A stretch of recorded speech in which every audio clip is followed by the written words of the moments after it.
State's having a big week in the backfield. Nittany Lions got Aiden Gibson earlier, and as always, we try to keep these things, contained to who they are about. But of course, when you're in the middle of a recruiting run like they are right now, it's hard not to let some of those details leak in, especially because they matter, as Penn State has gotten a second running back almost in succession in the class of 2027. I'm Thomas Frank Carr. This is Sean Fitz. Fitz, welcome. Who are we talking about today? We are talking about Chukwuma Odoh from North Jersey, Paramus Catholic. You'll remember that name from a number of players through the years, but most recently, Malachi Goodman was there, Penn State's projected starting left tackle. Odoh is a big back in the mold of Aiden Gibson. So two big backs in the span of a couple days for Savon Huggins in his first cycle. Makes a lot of sense here when you talk about Huggins' Jersey connections and the fact that they went out of region to get Aiden Gibson earlier this week from South Carolina. T. Frank, you and I talked about that on the show a couple of weeks ago, how it's usually, if you're going to take two backs, it's going to be one guy local, maybe two guys local, or one guy local and one guy from far away. And that's what Penn State has done now. He's a three-star prospect by Rivals, a three-star by 24/7. Rivals industry is kind of mucked up because you've got no ESPN ranking in there. ESPN's got him, I think, is the number 71 running back nationally. We've got him at number 55. And I think this is a guy with potential to rise. We're going to talk about some of the physical capabilities that he brings to the table. But for now, Penn State's got two running backs in the span of a couple days. Yeah, and if you want to celebrate with us, like the video, subscribe here to the Blue White Illustrated YouTube channel, hype the video, all those great things. We appreciate people supporting us, and the list of things I always appreciate people do here on the YouTube channel. He goes by Chew. I was learning a little bit about him earlier, learning some things, watching film, and getting some of that access. You brought this up, so I want to play this right off the bat. A recent 100-meter time that he posted on Twitter. Here he is running in I think a very recent 100-meter dash. What was the time he posted on this one, Fitz? This was a 10.86. This was at the Bergen County Championships. He also posted a 10.9 FAT. So, 2:15, it's moving pretty good there. Aiden Gibson's got an 11.11 on file. So, that's two big backs that can really move. Of course, Chu, I think, has got him by a couple of steps here. But, that was one that sometimes they happen at the perfect time. And for his recruitment, I would say, especially with Penn State trying to push a second running back across the line, you have questions about where he stacks up on the board with speed, and all of a sudden you run a time like that, it kind of puts them all to rest. And I think it's not a coincidence that Penn State kind of ramped it up here late. But it's a very, very good time at that speed, and as you can see, there's a lot of power behind that one. Yeah, you can see there's a little bit of a difference between him and the other track runners here. It reminds me, Greg Pickles' Twitter masthead is him interviewing, I think it's Nick Chubb. If not, then but it's a funny story of you remember the videos of Nick Chubb running the 100-meter dash if you're old enough, and it was just a dude that did not look anything like anybody else out there. 6'1", 215. I mean, he is a Big Ten back for sure. A couple other things that I found interesting. He split carries last year, so if you're looking at the total yardage that he put out there in that Paramus Catholic backfield, not necessarily indicative of his impact on games, especially in the playoffs. And then secondarily, we always talk about fit. We talked about fit with Aiden Gibson. We talked about fit from a culture perspective with a lot of these guys. 4.0 GPA student, according to at least the New Jersey State non-public football championship 2A broadcast on Big State Sports. So all those things seem to line up here with a guy like Odoh coming to Penn State, being that 1A, 1B in a combo with Aiden Gibson. Yeah, a little bit of a later riser in terms of, and I think probably sharing carries goes into that, but solid list of offers that are across the board here. Auburn, Duke, Kentucky, the Miami one's the one that gets the attention. Michigan State, Wisconsin, a bunch of schools that have produced some really, really good running backs. I know that the turnover is with coaching staffs, and you're not always going to get the same sort of reputation, but usually Michigan State's got good backs. Wisconsin's got good backs. And of course, Miami had a heck of a run last year. I know they got a new running backs coach. He came in and Chu was one of the first guys that he offered. So it's been one that's been tracking for a while here. When you talk about sort of a riser coming out of his junior season. But I think that there's a lot to like here. We're going to get into the tape here in a second. But this is a powerful guy that's got some good feet underneath him. Yeah, and we'll get into that just one second, show you the highlights here after we hear from AJ Freedom Financial. Penn State fans know that confidence comes with having the right game plan. And when retirement is getting closer, many people have the same questions. Will my money last? Am I prepared for market volatility?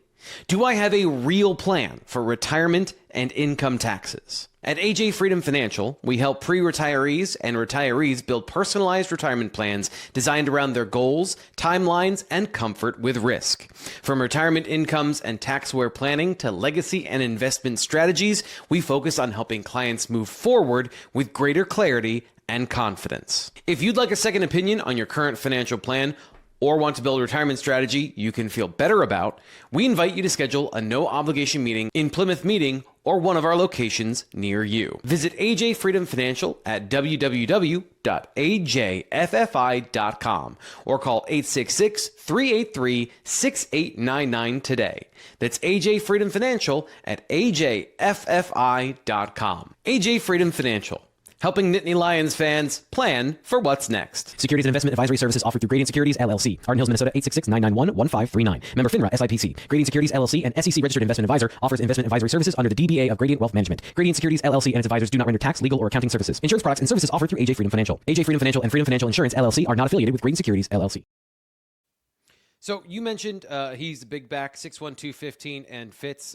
He runs like a big back. What have you seen from him on film when you've been checking him out? Yeah, you've got kind of a violent finisher there, but it's funny because you flip on his film and the first thing he does is bounce one outside. And we've talked about this a lot of times. You don't want to see guys bounce outside. That's not how you are productive in college. You've watched Kaytron Allen for the last 4 years. You know that pretty good. And then boom, he comes right back in and does the things that you want to see from a running back. So good feet, good lateral movement, his stop and start really good. It was a bit of a shock to the system seeing that first highlight and then complementing it with the rest of what he does. I did find that he missed 4 games this past season, and those numbers that we talked about before, 930 yards on 121 carries, that's a 7.6 average, 14 touchdowns. He was productive. I don't want it to sound like he wasn't, but missing those four games kept him under 1,000 yards, and usually that's the benchmark that we go from there. A little bit of receiving in that video, probably not as proficient as a receiver as Aiden Gibson. But if you look at what he does, I think it's very similar to what Aiden Gibson does. And that's the question that you have for Penn State's running back recruiting is, were they looking for 2 big backs? And I get the sense from talking to people, not necessarily. They like big backs. I mean, there's no getting around that the guys on their roster a little bit bigger, taller.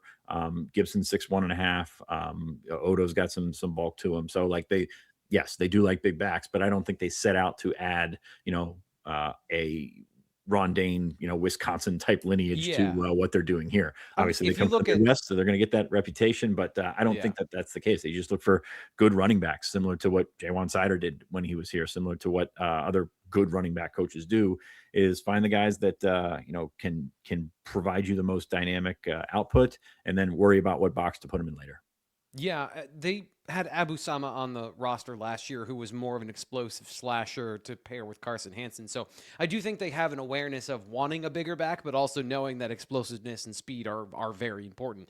And you look at a 10.88 at 215, 220.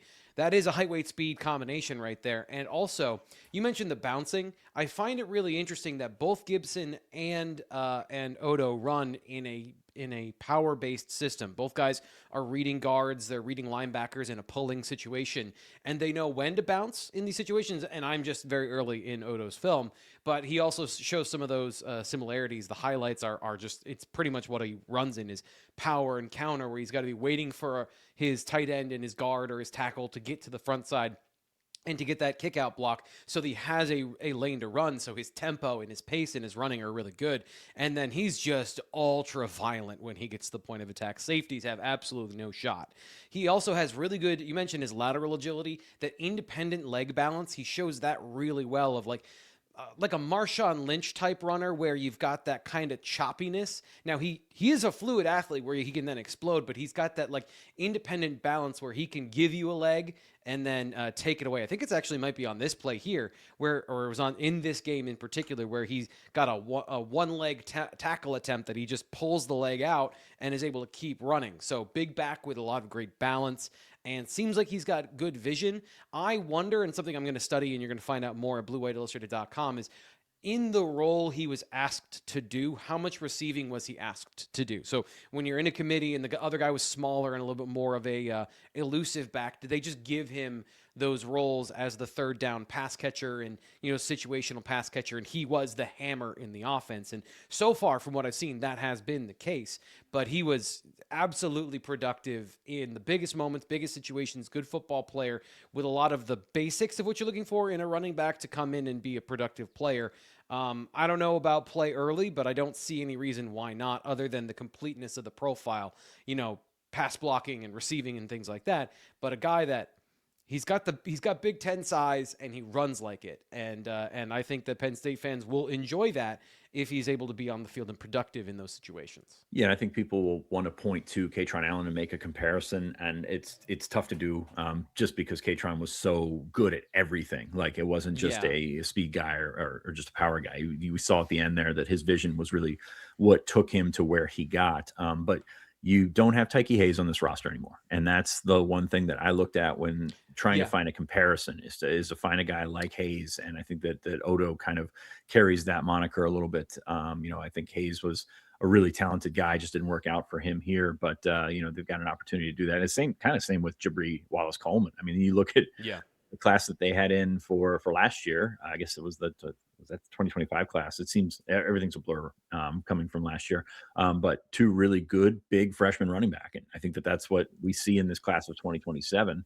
And it's about how these guys can develop and really maintain their natural abilities, their intangibles, while getting more athletic, getting faster. I think that's more in Gibson's case than in Odoh's case. But if you look at Odoh's times over the last couple of years, they're not he didn't go from 11.9 to 11.5 to 11 flat or whatever it might be at now. He's been at 11.1, 11.2, something like that. And that's pretty impressive because I assume he's not been 215 that entire time. So he is to keep that speed, and that's always the goal. I don't know that it happens all that much, but it's always the goal to keep that speed as you continue to add size and strength and get ready for the Big Ten. And I think Odoh's got a frame to do that, and I think Gibson does as well. I went a little bit farther back, and I went into the Matt Campbell pantheon of running backs. Kareem Hunt, I think, at Toledo, from a running style perspective. Kareem Hunt isn't as big. He's 5'11", 216, kind of in that ballpark. And Odoh's a little bit taller. And truthfully, he's early in his career, but just the running style and kind of the productivity of that violent runner that gets a lot of dirty yardage. I think that kind of makes sense to me. And then from that perspective of, his fit and his mix of skills, is this maybe like a poor man's Gary Walker? And I don't mean that in a poor man's, like most of what you saw from Gary Walker, who was of that top trio, I thought the biggest height, weight, speed combination of the group. Right. This is a similar package from a guy that's a 3-star in your recruiting area that you feel like you can bring in and can provide you a lot of those same things when you've got a guy that's got the all around in Aiden Gibson in the class already. Yeah, and Penn State, this seems like forever ago, but kind of passed on Audric Estime out of North Jersey, St. Joe's Regional, and that's a guy that's kind of in a similar boat. Now, maybe not as fast as Odoh is, but like a very productive guy at a really good high school in a great league that ran really tough. And then Notre Dame took a chance on him late, and it turned into a pretty darn good back. I think he's still bouncing around the NFL somewhere. So, you want to get that kind of production to carry over. You want to get that kind of physical prowess to carry over. And I think they've done that with a guy like Odoh. As we mentioned, Savon Huggins' Jersey connections. They want to get back into New Jersey. They want to get better in North Jersey, which has been a really sore spot for them for several staffs now. It's been a Notre Dame dominated society. But then again, Ohio State comes in, Miami comes in, Michigan got Jabril Peppers from Paramus Catholic. They obviously have had a bunch of staff changes and stuff since then, but it's never been Penn State's area. I'm not sure it will truly be Penn State's area, but they want to get better in that area. And, it's a good step forward. Yeah, and we'll have more about Odoh over on the site. And of course, there's more recruiting coming this week. Quarterbacks have to make decisions, and when that shoe drops, you'll hear about it here on the Blue White Illustrated YouTube channel. You'll hear about it on bluewhiteillustrated.com. The best thing to do is subscribe, and then we can give you all of this information in the most timely way possible, which is immediately. So hit that like button, hit the subscribe button, enable notifications, and when all of the commitment videos drop, you'll be one of the first people to find them here on our YouTube channel. I'm Thomas Frank Carr for Sean Fitz. That'll do it for Chu Odoh. Next time, we'll be back with another Penn State football commitment, so stay tuned. Things are heating up as we get into the summer.